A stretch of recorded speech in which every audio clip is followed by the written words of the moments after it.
Bonjour à tous. L'écologie est-elle devenue le prétexte à la ségrégation sociale? C'est un peu ce que l'on pourrait se demander en voyant l'établissement des ZFE, ces zones dites à faible émission. Pour en parler pour ce Zoom aujourd'hui, je suis en compagnie de Pierre Meurin. Bonjour monsieur. Bonjour madame. Vous êtes député Rassemblement National du Gard, la 4e circonscription. Vous êtes également membre de la Commission du développement durable et de l'aménagement du territoire à l'Assemblée nationale. Alors depuis le 1er janvier, les ZFE, ces fameuses zones dites à faible émission, ont été mises en place. Ce sont ni plus ni moins des restrictions de circulation des véhicules jugés polluants. Comment voyez-vous ces dispositions, vous, Pierre Meurin?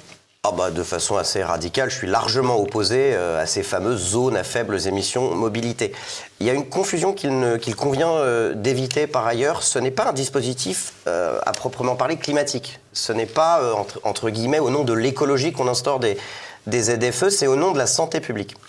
Les études, certaines études énoncent que la pollution de l'air coûterait la vie de 40 à 100 000 personnes par an, dans notamment les grandes aires métropolitaines. Ces fameuses grandes agglomérations ciblées par les ZFE. C'est-à-dire que, une fourchette de 40 à 100 000 personnes, pour moi, démontre d'une certaine manière quand même un manque de sérieux aussi de ces études, parce qu'on peut mettre toutes les échelles que l'on veut, mais ce n'est à mon avis pas sérieux. Alors, les zones à faibles émissions, comment est-ce qu'on peut les définir? C'est très simple.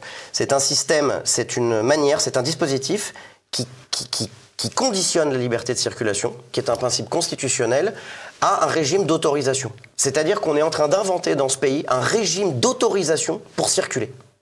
C'est-à-dire que les Français les plus modestes, qui ont des voitures anciennes, qu'ils entretiennent d'ailleurs par ailleurs très bien, puisqu'on aura l'occasion d'en discuter, la classification critère n'a absolument aucun sens en termes d'émissions réelles de pollution, n'ont plus le droit de rentrer dans les aires urbaines.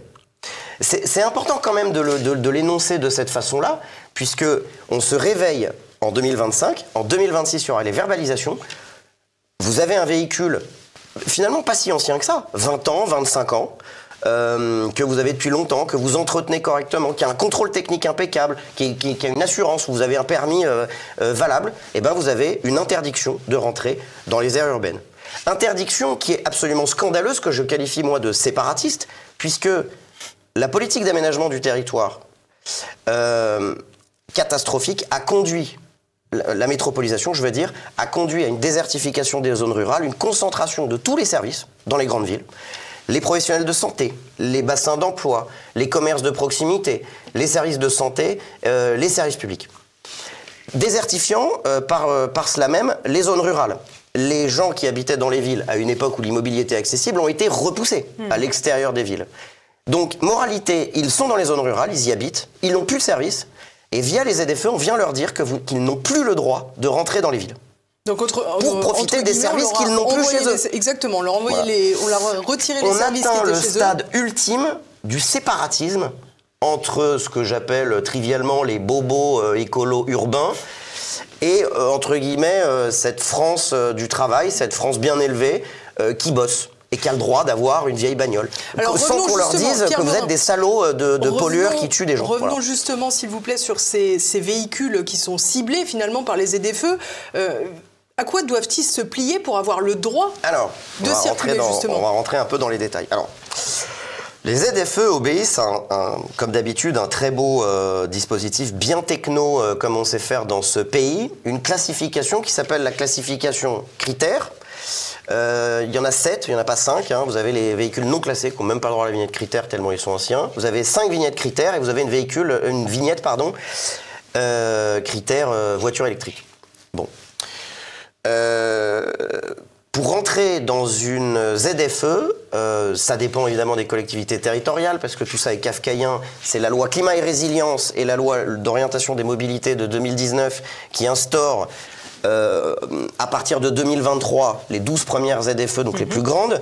À partir de janvier 2025, donc aujourd'hui, les 30 autres liées à la loi climat et résilience, avec une modulation en fonction des collectivités territoriales liées aux questions de seuil de pollution de l'air qui viennent directement d'une directive européenne qui date de 2008 et qui a été actualisée en 24. La classification critère, c'est en gros, par exemple, à Lyon, à Montpellier, à Grenoble, à Paris aussi d'ailleurs singulièrement, jusqu'aux véhicules critères 3 sont interdits. Donc c'est-à-dire les véhicules d'avant 1998 pour les voitures essence et d'avant 2006 pour les voitures diesel. Donc des véhicules relativement récents. Qui n'ont plus le droit.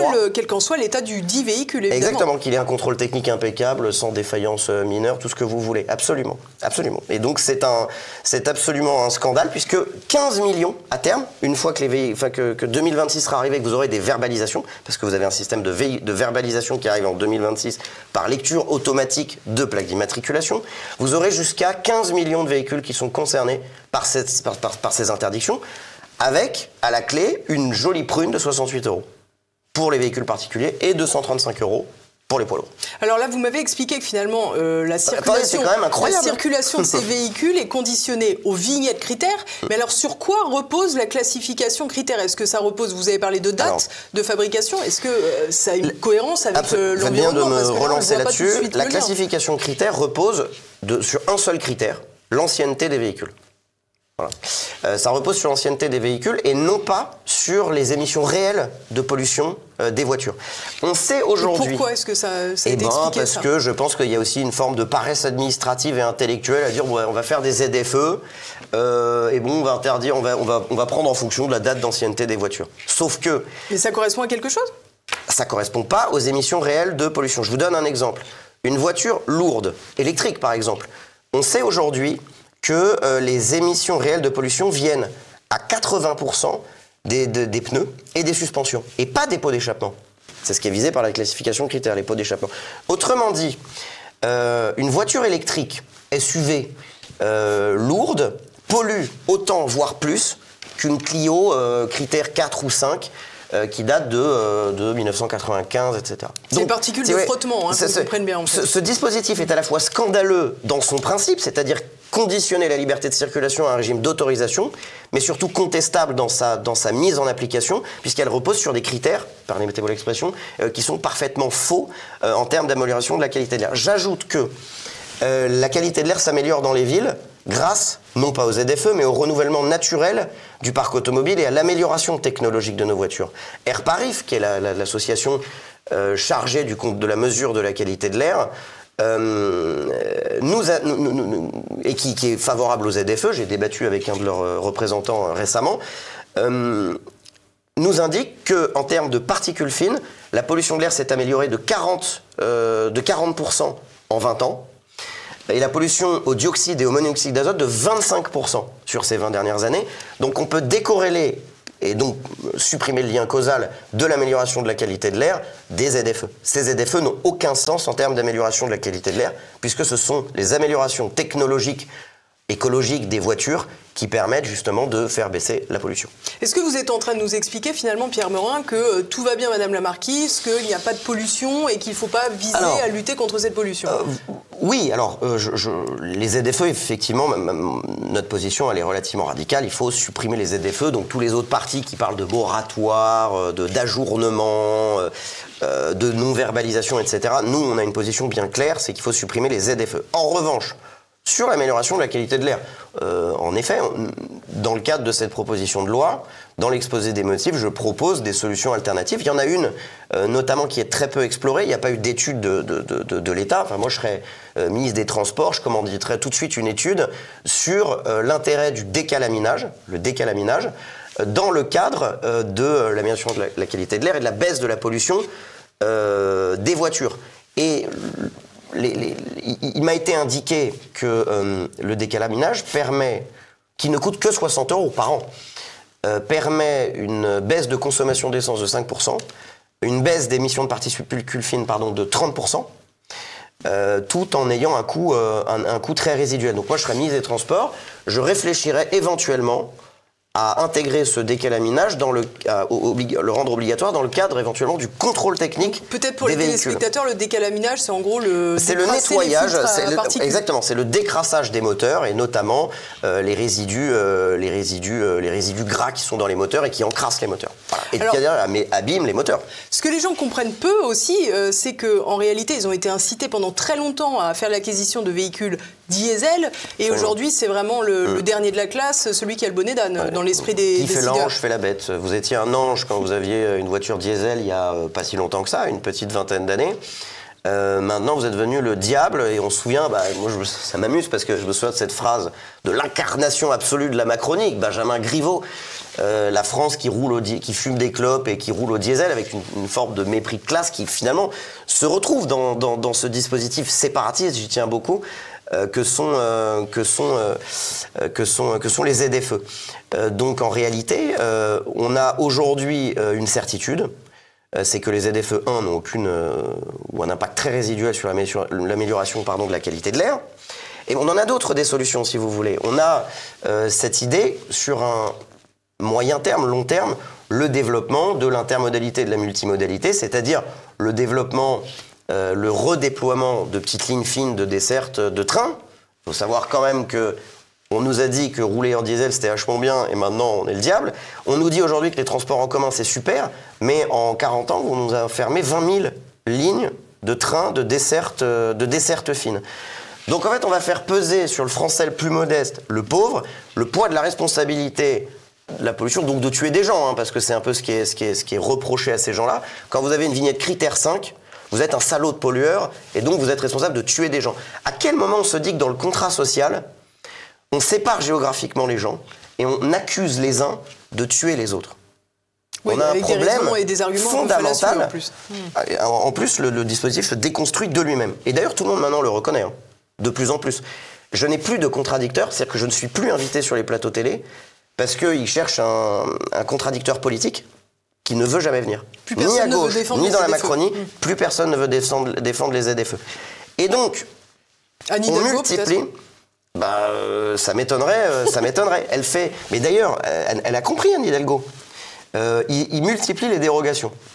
Donc on va vous inventer des passes petits rouleurs de 24 jours par an. C'est quand même vachement sympa. On vous dit, non mais ok, on vous fait un geste, vous avez le droit de rouler 24 jours par an. Vous vous rendez compte du côté kafkaïen. Et donc il faut aller sur un site internet pour faire un papier, pour demander une dérogation, en plus d'après d'avoir demandé la vignette critère que vous avez payé 4 €, etc. On peut arrêter d'emmerder les gens. On peut arrêter de nous pomper l'air. Sérieusement. Je vais faire un parallèle, mais finalement, pendant la crise sanitaire, on a vu l'établissement de ces passes vaccinaux, on a vu l'établissement des auto-accréditations pour avoir le droit de sortir. Est-ce que finalement, c'était pas un peu le préalable? C'est là où il fallait se défendre pour réussir à ne pas arriver à ce monde kafkaïen. Votre analogie est tout à fait pertinente. On a toujours dénoncé le côté parfaitement kafkaïen de ce régime d'autorisation de circuler dans le cadre du Covid, mais la philosophie est en effet la même. C'est une philosophie de stigmatisation, mais c'est aussi une philosophie, parce que mine de rien, quand vous allez être verbalisé via une lecture automatique de plaque d'immatriculation, donc on va vous demander votre passe petit rouleur, les gens, ça veut dire que vous êtes obligé de dire pourquoi est-ce que vous rentrez en ville. Donc il y a une forme aussi de fichage, vous perdez votre liberté inconditionnelle de circuler. Vous devez solliciter une autorisation de circuler dans votre propre pays en donnant le motif pour lequel... En déclinant votre destination et le motif pour lequel vous circulez. En fait, je vous avoue que je ne sais pas si un jour on va se réveiller d'un tel cauchemar, en réalité. Moi, en énonçant ce que je vous dis, j'ai presque du mal à y croire. Non, après, j'ai très envie de faire quand même ce parallèle, c'est-à-dire qu'on est d'extrême droite quand on lutte contre l'immigration, donc contre finalement cette possibilité de réguler à l'intérieur des frontières nationales les gens qui peuvent venir, et par contre à l'intérieur. Donc on n'a pas le droit de freiner l'immigration, on serait des salauds. Mais par contre, empêcher les vrais gens de rentrer dans les villes de leur propre pays, c'est normal. Non mais, pardon, je n'arrive pas à croire ce que je dis. Alors vous expliquez depuis tout à l'heure qu'il y a des incohérences totales. L'autre incohérence, alors tant mieux pour eux, mais c'est pour les collectionneurs de voitures de collection, justement. Pardon pour la répétition. Oui, alors je n'ai pas le chiffre précis du nombre de voitures de collection que compte ce pays. Je me rends dans la semaine là au salon des véhicules anciens Porte de Versailles. Je pense que je vais passer un bon moment d'ailleurs avec des gens intelligents qui aiment leur voiture. Oui, exactement, ça me changera des technos, bobos, écolos qui nous expliquent qu'il faut faire de la ségrégation sociale. Mais oui, en effet, une dérogation aux ZFE pour les véhicules de collection. Véhicules de collection, rappelons, qui ont du coup plus de 30 ans. Voilà. Donc on classe tous les véhicules selon leur date de production, mais les véhicules anciens, eux, c'est-à-dire que sur une fourchette de 4 ans, vous êtes critère 5, mais dans 2 ans après, vous avez la dérogation voiture de collection. Ça n'a aucun sens. Alors justement, vous êtes député du Rassemblement national, Pierre Meurin, c'est ce que j'ai dit tout à l'heure. Comment entendez-vous lutter efficacement contre cette mesure qui a été entérinée finalement depuis 2019 avec la loi orientation des mobilités? Moi, si vous voulez, comme je vous ai dit, je redépose la proposition de loi pour supprimer les ZFE. Moi, je suis j'ai la conscience parfaitement tranquille, puisque ça fait 4 ans que je demande la suppression des ZFE, avant même d'être parlementaire, dans le cadre de la loi d'orientation des mobilités. Donc ce sujet, j'y suis sensible. Je suis aussi président du groupe d'études sur la sécurité routière. J'ai une fibre particulière de défense des automobilistes de façon générale contre le harcèlement idéologique que nous font vivre nos élites, qu'elles soient macronistes, bobo écolo, tout ce que vous voulez. Donc là, je redépose cette proposition de loi. Je vais lancer un mouvement que je pense qu'on peut appeler critères libres pour dire aux gens qu'il faut qu'ils aient un signe distinctif de résistance à cette mesure scandaleuse. Et moi, je porte la voix... C'est un signe de résistance qui sera synonyme de contravention. Hein. Oui, alors après, les gens sont responsables de leurs actes. Hein, voilà. Moi, mon objectif, c'est de faire supprimer cette mesure absurde. Je le fais depuis 3 ans. J'ai été rapporteur en 2022 lors de la niche parlementaire de mon groupe en séance. C'était probablement des meilleurs moments de mon mandat, peut-être même le meilleur, pour supprimer les ZFE en janvier 2023. Donc, si vous voulez, je suis assez confiant sur le fait qu'on va y arriver, puisque aujourd'hui, tout le monde se rend compte de l'absurdité. Hier, on apprend que Montpellier va faire un moratoire sur sa ZFE. Donc, en fait, ça recule dans tous les sens. Mais reculer, c'est bien, mais reculer sans aller vers la suppression, c'est-à-dire dire que c'est pas bien les ZFE et donc qu'il faut reculer sans aller vers la suppression, c'est de la paresse intellectuelle. Donc si le dispositif il est mauvais, il faut le supprimer. Avec quelques pistes d'amélioration de la qualité de l'air, le décalaminage, peut-être la création de parkings relais aux entrées de ville, ce que j'avais proposé à l'époque pour éventuellement permettre aux gens d'avoir des alternatives à la voiture quand ils rentrent dans les villes, parce qu'en effet, moi je suis quand même sensible à l'idée qu'on ait des villes plus aérées, voilà. J'ai aussi proposé qu'on arrête les politiques d'aménagement urbain qui créent des bouchons, parce qu'il est quand même connu que quand vous créez des bouchons, vous créez 60% de pollution aux particules fines et au dioxyde monoxyde d'azote supplémentaire. Donc les politiques de harcèlement des automobilistes de Anne Hidalgo, du maire de Lyon, de Grenoble, etc., sont criminels en matière de qualité de l'air. Voilà, donc il faut une politique d'aménagement urbain, de décongestion du trafic. Est-ce qu'il faut aussi faciliter l'accès aux véhicules électriques dont on a beaucoup parlé? Alors, voilà un grand sujet. Moi, j'ai beaucoup travaillé sur la question des voitures électriques. Moi, je suis aujourd'hui très sceptique sur les mobilités électriques. Ça n'engage que moi parce qu'en fait, pour plusieurs raisons. On n'a pas d'études sur le coût écologique et sanitaire de la production d'une voiture électrique, notamment les batteries. On sait que ces batteries nécessitent des terres rares chinoises, qui polluent énormément, nécessitent du cobalt, qui est fabriqué, qui est extrait au Congo, dans des mines artisanales, qui appartiennent aux Chinois à 80%, et qui sont par des enfants de moins de 15 ans. Avec des accidents mortels toutes les semaines, tous les mois. Voilà. Donc si vous voulez... j'aime bien cette phrase il n'est pas contraire à la raison de préférer la destruction du monde à une égratignure de son doigt. C'est-à-dire que les droits humains à 1000 km de chez nous, on s'en fout tant que c'est écologique, quoi. Et est-ce que c'est vraiment écologique la voiture électrique? J'attends un certain nombre d'études, j'en doute, parce que je crois que les pistes d'amélioration sur les automobiles, c'est des moteurs qui consomment moins, qui sont mieux disants en termes d'émissions, une amélioration probablement technologique au niveau des pneus, voire au niveau des surfaces routières.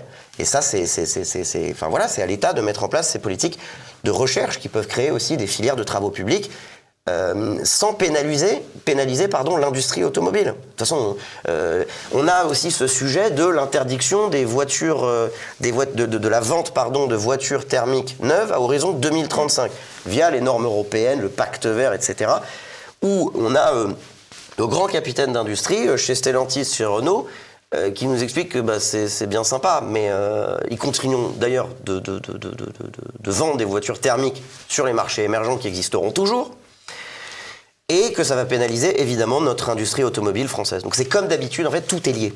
Tout est lié. Donc il y a on va pénaliser notre industrie automobile au profit des Chinois qui commencent déjà à nous vendre des MG électriques bon marché. Donc on va se faire inonder par les Chinois et on aura, comme d'habitude, oblitéré notre souveraineté industrielle. Mais c'est comme dans tous les domaines avec la concurrence déloyale, que ce soit sur le sujet de l'agriculture, que ce soit sur le sujet de l'artisanat, des taxis, etc. Tout est lié. Quelles sont les grandes dates pour regarder l'évolution de ces questions de ZFE À quel moment doit-on compter sur vous pour lutter contre ces ZFE? Alors, la semaine prochaine, je fais une conférence de presse à l'Assemblée nationale pour présenter ma deuxième proposition de loi de suppression des ZFE avec quelques collègues. Dans la foulée, je pense qu'on lancera un mouvement original de mobilisation pacifique. J'ai pas encore de date à vous communiquer, mais les choses vont bouger la semaine prochaine. Il faut vous suivre alors.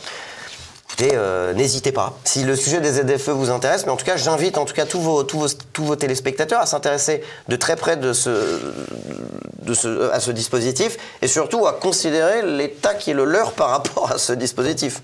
Voilà. Et à ne pas attendre forcément d'être concerné. Et voilà, ne pas attendre le dernier moment de découvrir en 2026 les verbalisations et la lecture automatique de leur plaque d'immatriculation pour se mobiliser, etc. Je pense qu'on n'est pas loin de cette possibilité de mettre fin aux ZFE. Il faut enfoncer le clou. Je vous remercie beaucoup, Pierre Meurin. Avec grand plaisir, C'était donc Pierre Meurin, le député RN du Gard de la 4e circonscription. Merci à tous.